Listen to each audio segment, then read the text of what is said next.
Listen to the lecture first and then you write. You have completed tragedy. Okay. Now we will have brief introduction about what is ESI Act. देखो पहले तो हम बता दें ESI अब कभी फुलवारी शरीफ का एरिया क्रॉस करना then you just pay attention to the ESI hospital there. ESI and Employee State Insurance के अपने हॉस्पिटल्स हैं. एक पटना में कहाँ है आइडिया किसी को नहीं होगा. You don't notice those things. देखा जरूर होगा. एक दीघा में है, एक फुलवारी शरीफ में है और एक बिहटा में बन रहा है.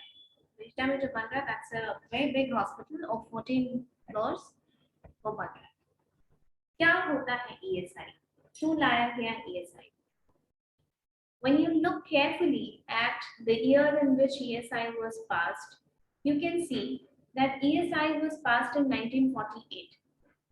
देखिए डेट देखिए 1948 है, यानी आजादी के समय का है. आजादी के समय ये एक्ट पास हुआ ना. अब एक बात समझिए, जब इंडिया में, ये आपको लिखना नहीं है, ये आपको जाना नहीं है, इंडिया में 3 कमीशन ऑन लेबर बने. अभी तक इंडिया में 3 कमीशन ऑन लेबर बने हैं जो लेबर के बारे में, लेबर के वेलफेयर के बारे में, वेज का डेफिनेशन क्या होता है, किस एक्ट में वेज का डेफिनेशन अलग है, फैमिली हर एक्ट में अलग अलग है. किसी एक्ट में फैमिली में कुछ, जैसे बहुत सारा पेच होता है ना कानून में कि डॉटर है पर वो 25 इयर्स, सन है 25 इयर्स तक. डॉटर अगर 25 के पहले मैरिड हो गई तो she will no longer be a part of the family, that kind of things. So ESI act 3 commission बने हैं इंडिया में अभी तक. फर्स्ट वन जो बना है that is royal commission on labour. Royal commission on labour, इसी से आपको मतलब है सिर्फ अगर ESI पढ़ते फिर भी बता देते. रॉयल कमीशन ऑन लेबर बना था 1939 में और इसने अपना रिपोर्ट सबमिट किया 1944 में. ठीक है. इसके जो चेयरमैन थे वो थे JH वाइटली. सेकंड जो कमीशन बना उसका नाम था first national commission on labour. First national commission on labour ये बना 1966 में. इसने अपना रिपोर्ट सबमिट किया 69. इसके जो चेयरपर्सन थे उनका नाम था गजेंद्र गटकर. जो third national commission on labour बना उसका नाम था second national commission on labour. ये तीसरा कमीशन हुआ ना, second national commission on labour. ये बना 1999 में और इसने अपना रिपोर्ट सबमिट किया 2002 में. इसके जो चेयरपर्सन थे वो थे रविंद्र वर्मा. रविंद्र वर्मा. हमको मतलब है इससे ESI पढ़ते वक्त क्यों मतलब है, आजादी के पहले की, आजादी के समय का ये एक्ट है. उसके पहले इमेजिन कि यही सेम ईयर में फैक्ट्रीज एक्ट लाया गया. बहुत फैक्ट्रीज एक्ट आया है 1948 में. तो द थिंग इज कि उसके पहले लेबर्स की कंडीशन बहुत अच्छी नहीं थी. They were not treated as human resources. They were treated as somebody who would come and work, but not as resources. What happens when you treat something as your resource? You pay attention to it. You take care of it. You think that you can't do without your resources. So you pay a little more extra attention to your resources. You care for it. But when you don't treat something as your resource, हम क्यों इतनी त्राहिमाम है कि पहाड़ों को मत काटिए, पहाड़ों पे होटल्स मत बनाइए, बहुत ज्यादा उसको डेवलप मत कीजिए. वो रिसोर्स है, वो जंगल है. पहाड़ काटेंगे आप, पेड़ काटेंगे, सारा वो डिस्टर्ब होता है. इंडिया में 80% पेंसिल बनती है उसकी लकड़ी कहाँ से आती है? कश्मीर से आती है. अब धड़ाधड़ रिजॉर्ट, होटल, ये वो डेवलप करके पैसे वाले लोग सब काट पीट के बराबर कर दिए वहां, जिसकी वजह से हम ऐसे ऐसे लैंडस्लाइड्स को विटनेस कर रहे हैं. जो landslides they were unprecedented. neither they were predicted nor they were ever seen in before. तो ये रिसोर्स की बात होती है. उसी तरीके से we did not treat human as resources before that. The first time somebody proposed something about human resource management was this commission, Royal Commission on Labour, under the chairmanship of J.H. Whiteley. आप देख रहे होंगे कि अंग्रेज है, क्योंकि आजादी के पहले का 1939, 8-9 साल पहले की बात. उन्होंने ये बोला कि इंडस्ट्री में देखिए वर्कर्स की हालत बहुत खराब थी. हम आपको पहले भी बता चुके हैं कि बीमारी वगैरह काफी होती थी उनको और बहुत केयर नहीं था, right? So what happened that first time this Royal Commission on Labour proposed that there should be something of the sort of health insurance for the workers, industrial workers. और अभी की तरफ आपको ये हम बार-बार डेट पे इसलिए स्ट्रेस कर रहे हैं क्योंकि आप ये समझिए कि ग्लोबलाइजेशन के बाद, एलपीजी एरा के बाद प्राइवेट कंपनीज बढ़ी हैं, कॉन्ट्रैक्चुअलाइजेशन ऑफ वर्कर्स बढ़ा है, ठीक है? मानी कॉन्ट्रैक्ट वगैरह पे रखने का जो फैशन है अभी बहुत ज्यादा, ये इसीलिए क्यों रखती है कंपनी कॉन्ट्रैक्ट पे? उसको फायदा होता है ना. कॉन्ट्रैक्ट वर्कर्स का अलग एक्ट होता है, उसको बेनिफिट्स नहीं देनी पड़ती है बहुत सारी. जितना कॉन्ट्रैक्ट में पैसा लिखा है आपको उतने वही वो अमाउंट पूरा मिलेगा, लेकिन उसके अलावा आप कुछ डिमांड नहीं करेंगे और उसको हटाया भी जा सकता है. कॉन्ट्रैक्ट एक्ट पढ़े हैं? पढ़ रहे हैं? क्या होता है कॉन्ट्रैक्ट, खाली इतना बताइए. कॉन्ट्रैक्ट में एक्टिविटी प्लस कंसिडरेशन होता है जिसमें कि एक फ्री कंटेंट हो. बस इतना ही होता है contract. True. It's an agreement enforced by law. मैंने और आपने कुछ एग्रीमेंट किया and this is not a contract, then it is okay. आप तोड़ सकते हैं उसको, कोई लीगल एक्शन नहीं होगा उसमें, हम तोड़ सकते हैं उसको. But I can not break a contract अगर हम वो तोड़ेंगे, क्योंकि it is enforced by law, उसमें कानून आते हैं. तो कॉन्ट्रैक्ट पे जो वर्कर्स होते हैं उनको रखना कंपनीज के लिए बेनिफिट होता है, बेनिफिशियल होता है, क्योंकि जो बेनिफिट वाला पार्ट है वो उसको नहीं दिया जाता है. आप परमानेंट जो वर्कर्स होंगे, जो परमानेंट एम्प्लॉइज होंगे, उनको तो बहुत सारी बेनिफिट और भी दी जाती है ना, है कि नहीं? इसीलिए तो आप ये समझिए कि उस वक्त जिस वक्त की बात हो रही है उस वक्त इतनी प्राइवेट नौकरियां नहीं थी कि चलो एक से निकल गए तो दूसरे को ज्वाइन कर लेंगे. जब कोई काम करता था तो बहुत लंबे समय तक नहीं काम करता था, है ना? बहुत स्कोप नहीं था इतना चेंज करने और ये सब चीजों का. जैसे अभी होता है ना, अच्छा छोड़ो, छोड़ दिए, बैठ के 6 महीने किसी और में अच्छा अपॉर्चुनिटी आएगा तो ज्वाइन कर लेंगे. You have this scope. Then it was not there. Somebody who was working in industry would continue working in industry regardless of what conditions he was working in, because there were no opportunities. LPG की बात ही तो private को बढ़ावा दिया गया, open economy हुई हमारी, ठीक है? तो तब रॉयल कमीशन ऑन लेबर ने इस चीज को सजेस्ट किया कि human resource management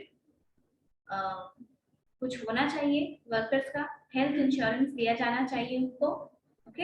health insurance दिया जाना चाहिए. तभी ईएसआई आया.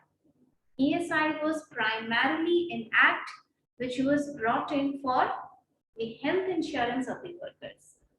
इसीलिए आप इसमें जितने कंटिंजेंसीज ऑफ लाइफ देखेंगे, कवर्ड लाइफ में कवर्ड देखेंगे, उसमें आप देखेंगे कि हेल्थ पे बहुत ध्यान दिया गया, ठीक है? एंड आप ये साइड ध्यान से पढ़ेंगे और लास्ट में हम आपसे पूछेंगे कि लाइफ की कौन सी कंटिंजेंसी इसमें कवर नहीं की गई है. वो आप इतना पढ़ चुके हैं कि आपको उस अंडरस्टैंडिंग से बताना है. सोशल सिक्योरिटी पे आप पढ़ चुके हैं, ग्रेचुटी पे पढ़ चुके हैं, कंटिंजेंसीज ऑफ लाइफ पे थोड़ा पढ़ाए हैं, ठीक है? Then you start writing. लिखते जाइए and then I'll keep explaining you things.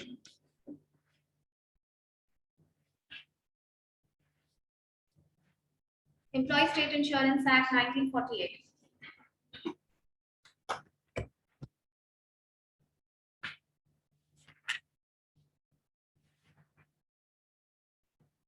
Right now, the Royal Commission on Labour, you can see the spelling from board. Chairman का नाम लिखिए, डेट लिखिए.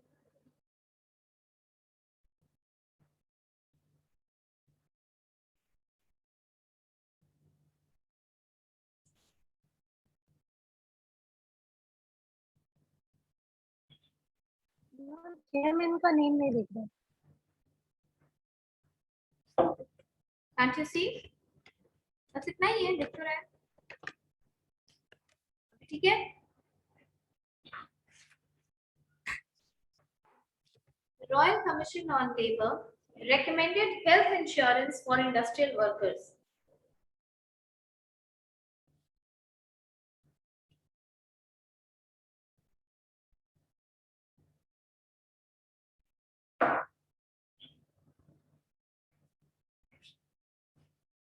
Recommended health insurance for industrial workers. Okay? बोलो क्या हुआ, क्या छूटा? हाँ, the Royal Commission on Labour recommended health insurance for industrial workers. उन्होंने सिर्फ ये रेकमेंड किया था कि ऐसा होना चाहिए, उनको हेल्थ का इंश्योरेंस मिलना चाहिए। Write down. Such matter was discussed in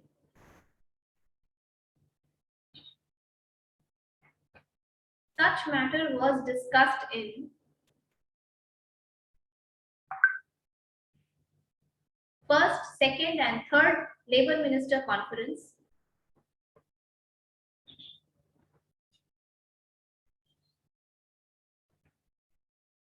First, second and third Labour Minister Conference.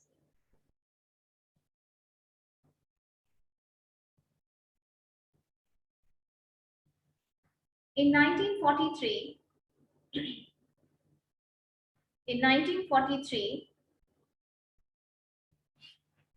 Professor V.P. Adharkar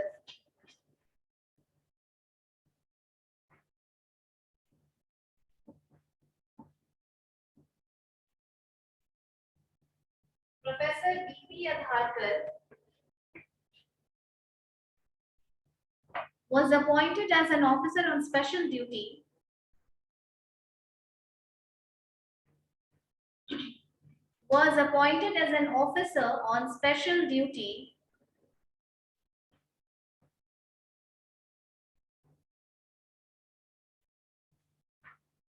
and he drafted a scheme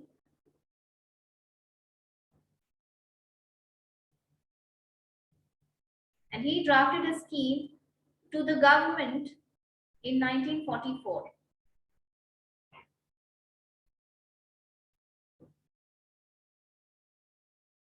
Ma'am, after drafted of, He drafted a scheme, SCHEME.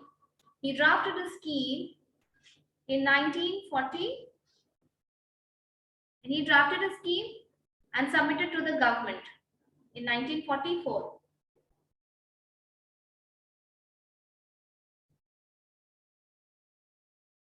Finally, the ESI Act was passed in 1948. Finally, the ESI Act was passed in 1948.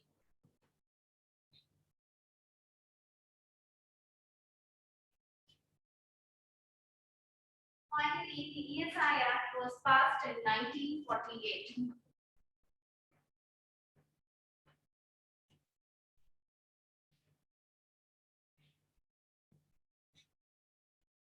आप क्योंकि ESI पढ़ रहे हैं इसलिए हम एक चीज बता देते हैं, सब हर चीज क्या है।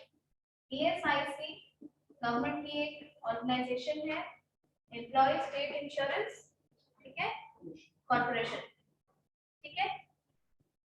हाँ, यहाँ से पास करते हैं आप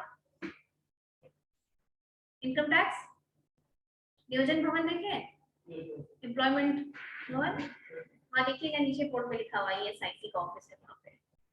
ये सब चीजों को थोड़ा थोड़ा आप अब उस फील्ड में हैं, अब आपका अवेयरनेस है, आप आर्ट्स के स्टूडेंट नहीं हैं कि आप इग्नोर करते चले जाए, थोड़ी मतलब जैसे आप सोसाइटी में रहते, मेरे कहने का मतलब, तो आँख कान खुले रखिए, जहाँ कुछ देख रहे हैं वो देखिए, अंडरटेकिंग का क्या मतलब होता है, ये सब चीज देखिए। कभी आपके सीनियर्स का कोई जॉब का लेटर आता है तो उसका जॉब डिस्क्रिप्शन देखिए, आप सीखेंगे उससे।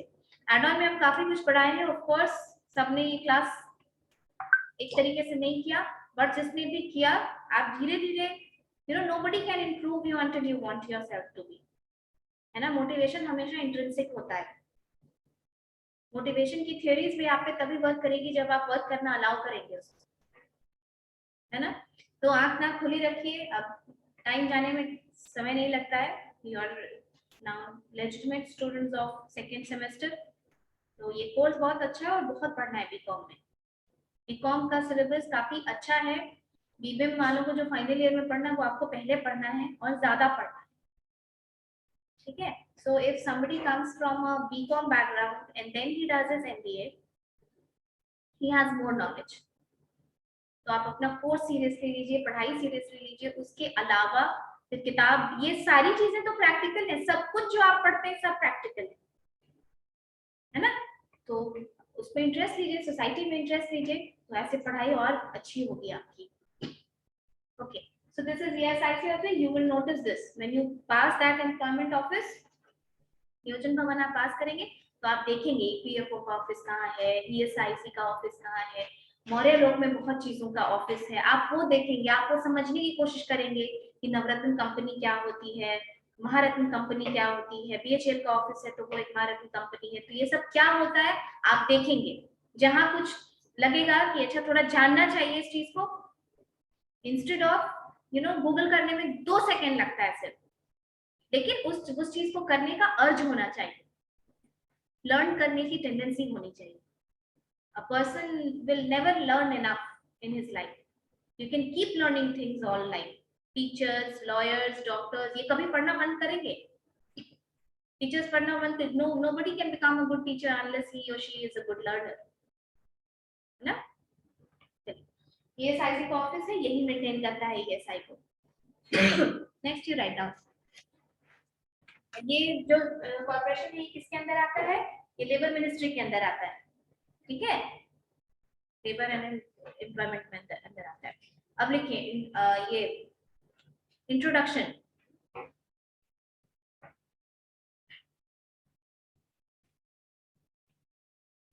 This act applies in all the perennial factories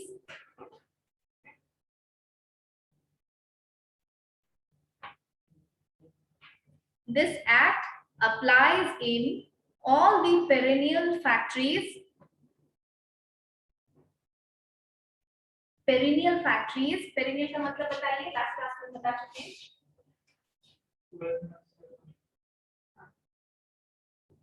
जहाँ 12 महीना काम होता है वैसी फैक्ट्रीज को कहते हैं perennial factories. All the perennial factories in the country.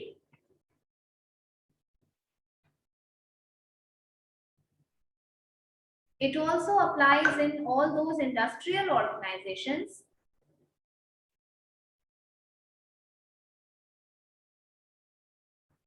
It also applies in all those industrial organizations where at least 20 persons are employed.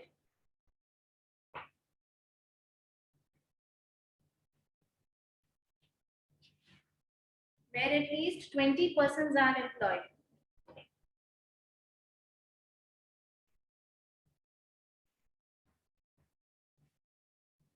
अच्छा, इसकी एलिजिबिलिटी बताइए आप।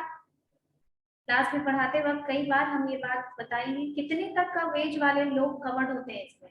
Up to 21,000, up to 21,000। लेकिन ये 25,000 है उन लोगों के लिए जो डिसेबल होते हैं, ठीक है।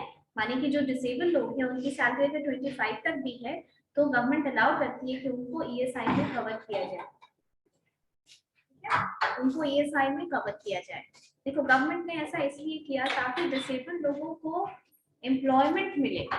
ESI क्या है, ये तो गवर्नमेंट देती है ना, ये तो गवर्नमेंट पैसा देगी। अगर डिसेबलमेंट वगैरह हो जाएगा तो एम्प्लॉयज कॉम्पेंसेशन में क्या होता था, वहां पे एम्प्लॉयर पैसा देता है, तो एम्प्लॉयर पैसा देता है तो एम्प्लॉयर बदमाशी कभी कभी करने लगता है कि नहीं पैसा नहीं देना चाहता है, वो 5 लाख 6 लाख इतना पैसा कॉम्पेंसेशन में चला जाएगा, वो देना नहीं चाहता है, तो कई बार उसको कॉन्स्ट्रू करता है कि नहीं ऑर्गेनाइजेशन में चोट नहीं लगी है, बाहर चोट लगी थी या लेट कर रहे हैं देने में। लेकिन जो सरकार को देना है वो तो फट से लिख करके दे देता है कि हाँ भाई यहीं पे कुछ हो, सरकार पैसा दे रही। ये सब वेलफेयर है ना, ये आप समझ रहे हैं ना। एज अ स्टूडेंट आप समझिए कि इंडिया में कितना वेलफेयर लेबर्स को भी दिया गया है जो एम्प्लॉयड हो जाते हैं। राइट। 25,000 तक इसीलिए किया गया था ताकि डिसेबल लोगों को भी नौकरी मिले, पर बहुत सक्सेसफुल ये नहीं हुआ, क्योंकि उनको फिर भी, क्योंकि जो डिसेबल नहीं है उन लोगों को लोग ले लेते हैं, भरे पड़े हैं, अनएम्प्लॉयमेंट इतनी ज्यादा है, पर एम्प्लॉयर को ये लगता है कि काम की एफिशिएंसी कम होगी, बहुत सक्सेसफुल नहीं हुआ। फिर भी सरकार टाइम टू टाइम एम्प्लॉयर्स को मोटिवेट करने के लिए, उनको फैसिलिटेट करने के लिए ऐसी चीजें लाती हैं ताकि उनको अपने पॉकेट से जब नहीं देना होगा तो थोड़ा कंफर्टेबल फील करेगा, हायर करेंगे वैसे लोग, right. The act applies on all those employees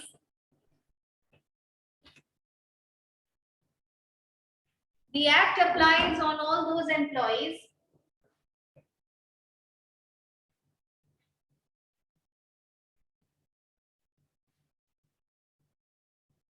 whose monthly wage is up to all those employees whose monthly wage is up to कितना होता है, लिखिए, ठीक है लिखिए, whose monthly wage is up to 21,000,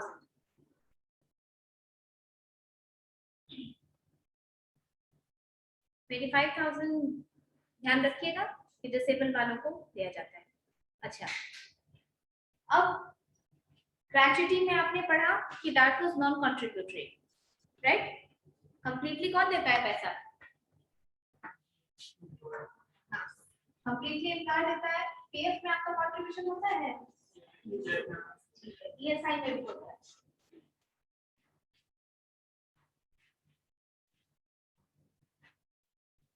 देखिए, मान लीजिए up to 21,000, you know this, up to 21,000 वाले इसमें कवर्ड, यानी 21,000 और 21,000 के नीचे वाले इसमें कवर्ड होते हैं।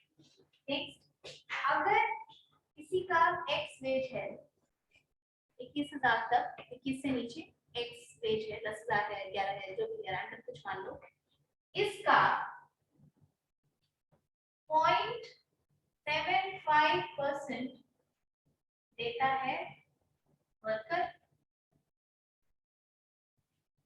ठीक है, 0.75% देता है वर्कर और 3.25% देता है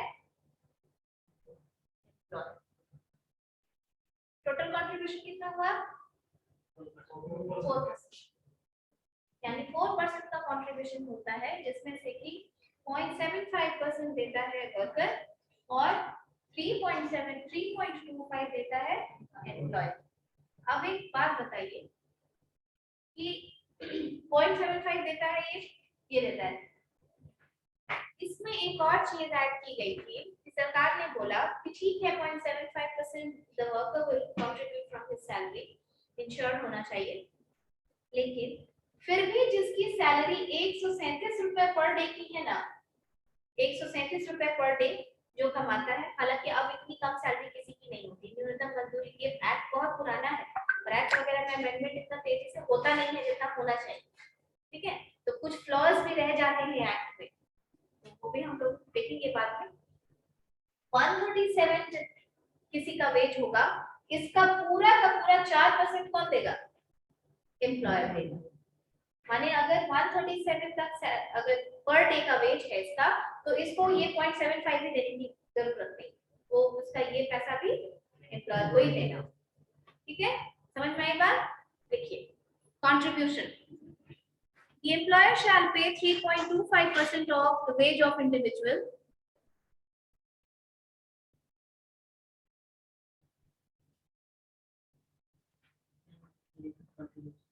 the employer shall pay 3.25% of the wage of individual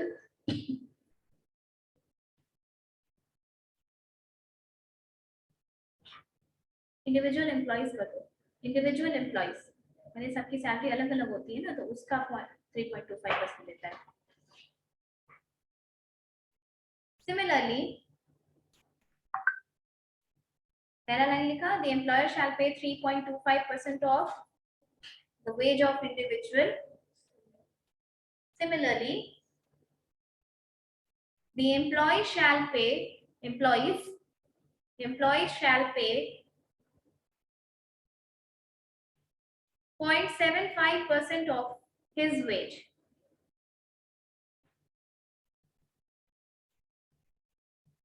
.75% of his wage. ठीक है? But those employees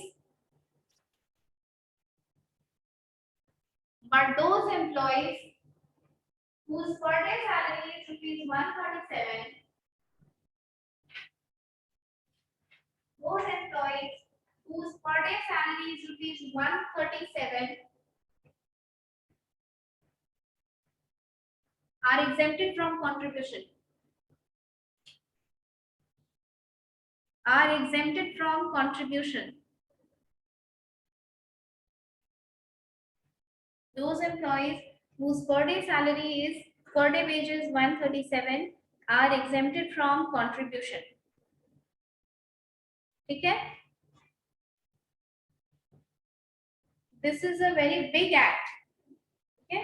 जब ये एक्ट पढ़ाया जाता है तो इसमें 6-7-8 क्लास लगता है पढ़ाने में. We don't have to go into that much details, लेकिन हम आपको ये बता दें कि ये एक्ट एक बहुत रिवोल्यूशनरी, एकदम पायनियर लेजिस्लेशन था.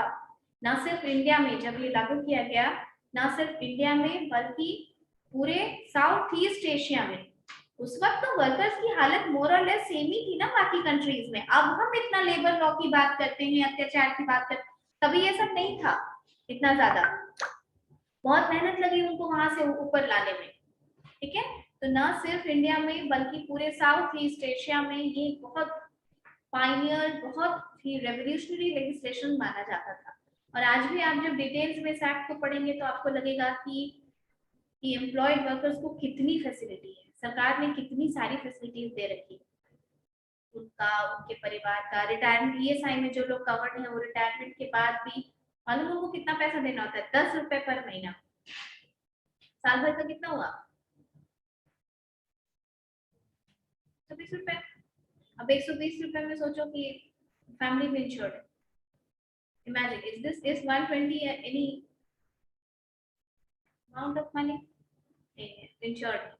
तो बहुत फायदा होता है रिटायरमेंट के बाद भी. गवर्नमेंट बहुत सारा काम करती है वेलफेयर के लिए. ये सब एक वेलफेयर के तहत ही आता है.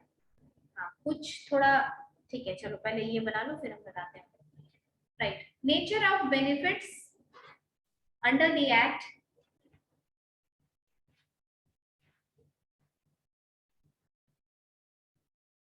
Nature of benefits under the act are: point number 1, sickness benefit.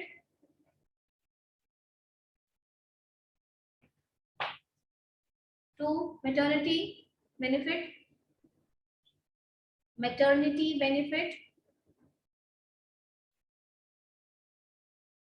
3, disablement benefit.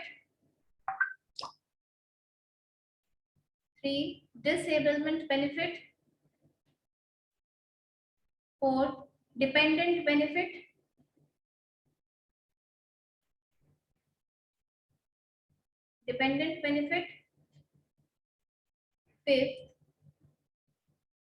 5th, funeral benefit.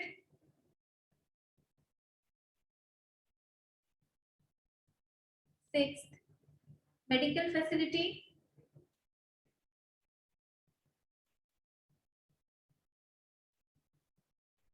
7th, medical facility after retirement.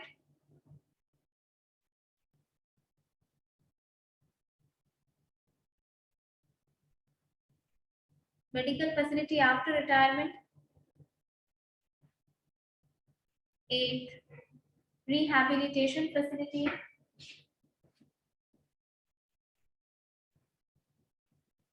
9th,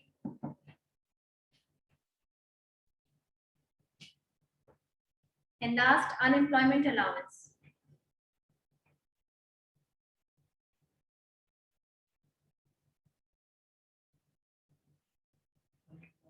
Unemployment allowance.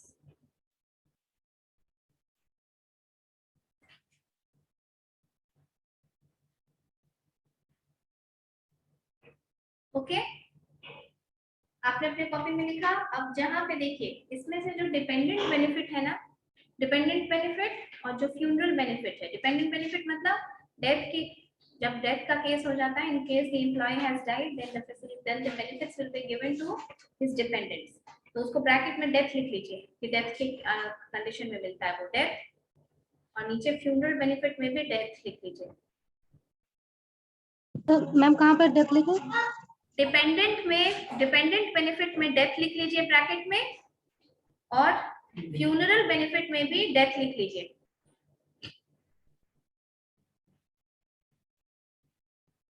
हो गया? Done. Now I will ask you questions, you tell me.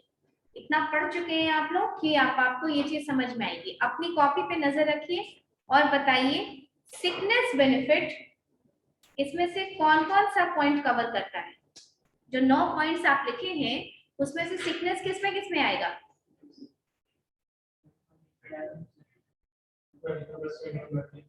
Medical facility में आएगा, ठीक है। और ma'am disablement? Disablement, no this not disablement. Disablement sickness कैसे हुआ? Rehab में भी। रिहैब मालूम, तुमको मालूम है क्या होता है?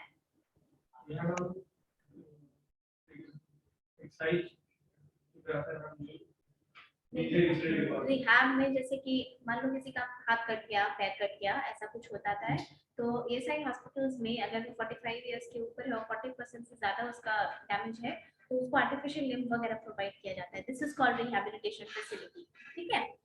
तो आप बताइए कि किसमें आएगा सिकनेस, किसमें आएगा? सबसे पहले पॉइंट नंबर 1 तुम लोग छोड़ दिए, सामने में सिकनेस लिखा हुआ है, 1 में होगा ना सिकनेस बेनिफिट, लीव मिले या पैसा मिले जो भी मिले तो सिकनेस बेनिफिट ही तो कवर हो रहा है उसमें। तो 167 वेरी गुड, 167 6 में भी आएगा medical facility, and then medical facility after retirement में भी सिकनेस आएगा। मैटरनिटी बताइए सेकेंड, और किसी में नहीं होगा? मैटरनिटी के टाइम पे अगर तबीयत खराब हो या 6th होगा, वेरी गुड। तो थोड़ा अंडरस्टैंडिंग डेवलप किया तुम लोग का। मेडिकल फैसिलिटी है ना वहाँ पे, क्योंकि ये साइड डिलीवरी वगैरह ये साइड के हॉस्पिटल्स में होती है ना, या फिर कोई बात हो गई तो the pregnant lady goes to that hospital, तो सिकनेस भी उसमें उसका मैटरनिटी का भी कवर होता है। तीसरा बताइए डिसेबलमेंट। थर्ड क्या है? डिसेबलमेंट, हाँ थर्ड तो होगा। 8 रिहैबिलिटेशन है, हाँ इसमें भी होगा डिसेबलमेंट। मेडिकल 6 भी होगा, गुड 6 भी होगा मेडिकल फैसिलिटी। अगर किसी तरीके का कटपट या कोई बात हो जाती है तो उस हॉस्पिटल में किया जाता है। डेथ बताइए। फ्यूनरल? हाँ फ्यूनरल, और 4th 5th 9th is unemployment allowance. This is not unemployment allowance. Unemployment allowance सिर्फ जो एम्प्लॉयड है वो चला जाए तब उसको, माने उसकी नौकरी चली जाए तब उसको दिया जाता है, ठीक है। सो डेथ में क्या क्या आया? 4th आएगा डिपेंडेंट, और फ्यूनरल आएगा, ठीक है। और बताइए अनएम्प्लॉयमेंट।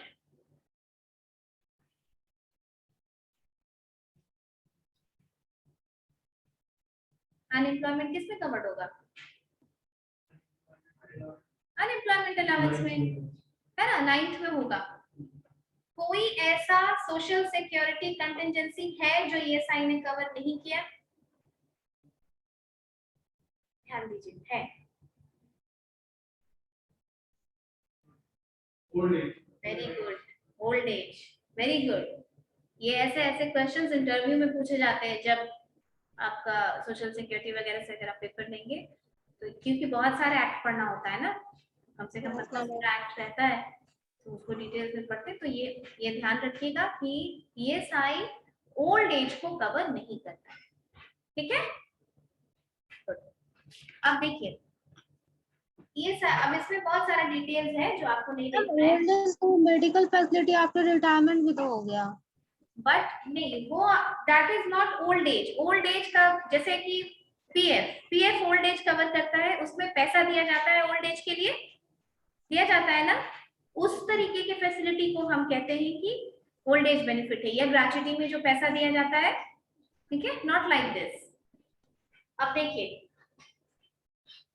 ईएसआई हॉस्पिटल्स तो बने हैं, तो ईएसआई हॉस्पिटल्स बनने के बावजूद कुछ कंप्लेंट्स या कुछ लूपहोल्स इस एक्ट में ये रह जाता है कि जैसे अभी के टाइम में 137 किसी की सैलरी होगी क्या पर डे? नहीं होगी, इतनी कम किसी की नहीं होती। जो मिनिमम वेज होता है अनस्किल्ड वर्कर का, उसका भी 200 से ऊपर होता है, 180। तो ये बहुत पहले का बना हुआ है, एक्ट में अमेंडमेंट नहीं हुआ है, इसलिए 137 है एज इट इज छोड़ दिया गया है। Second thing is ESI hospital का जो स्टैंडर्ड है वो कई बार ये कंप्लेन किया जाता है कि that is not up to the mark, ठीक है, वो एट पार नहीं है जैसे कि बाकी जगह पे रहना चाहिए ईएसआई हॉस्पिटल का। तो कई बार ऐसा होता है कि लोग कंप्लेन करते हैं कि ईएसआई का स्टैंडर्ड वैसा नहीं है जैसा होना चाहिए। दूसरी बात, जो ईएसआई एक्ट में ऑर्गेनाइजेशन को कवर किया गया है वो थोड़ा नैरो है, ठीक है, तो कम ऑर्गेनाइजेशंस को या थोड़ा सा नैरो कवरेज है इस चीज का, तो उसकी वजह से सारे वर्कर्स को नहीं इंक्लूड किया जा सकता है। और जो इनके बेनिफिट्स में जो पेमेंट होता है ना, जैसे कि एक्सीडेंट हो गया तो पैसा मिलेगा वगैरह वगैरह, अब सरकार का प्रोसेस तो जानते हो, फाइल जाएगी, एप्लीकेशन जाएगा, फिर आएगा, तो कभी कभी 2-3 महीना 4 महीना लग जाता है। और डिसेबलमेंट वगैरह ऐसी चीज है कि इमीडिएट आपको पैसे की जरूरत होती है, पैसा तो मिल जाता है ऐसा, लेकिन डिले इन पेमेंट होता है ना, तो ये चीज इसको थोड़ा सा माने इस चीज का लूप होल है। और एक लूप होल है, जैसे थोड़ा नैरो कवरेज है ये, जैसे 21,000 salary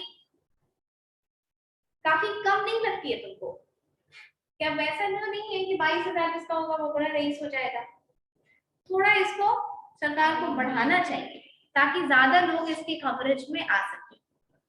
okay, you had to study only this much कि ईएसआई का आपको एक थोड़ा सा पता होना चाहिए कि ईएसआई कैसे क्या होता है।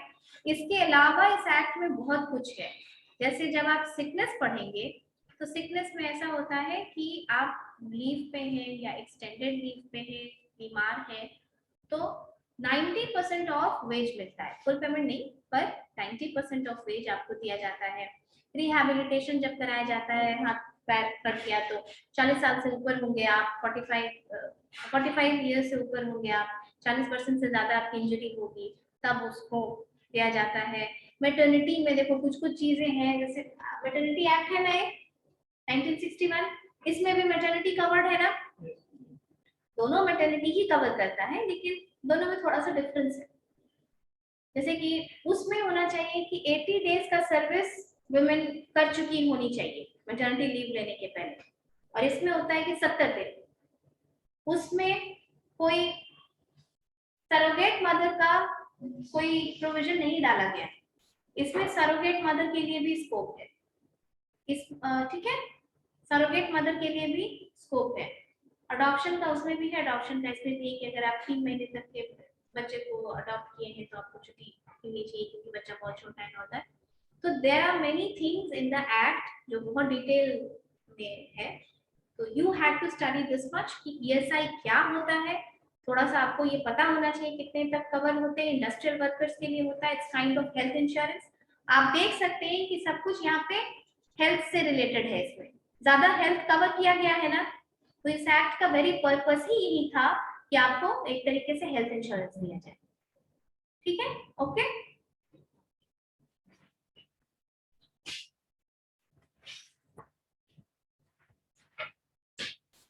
Okay, thank you everyone.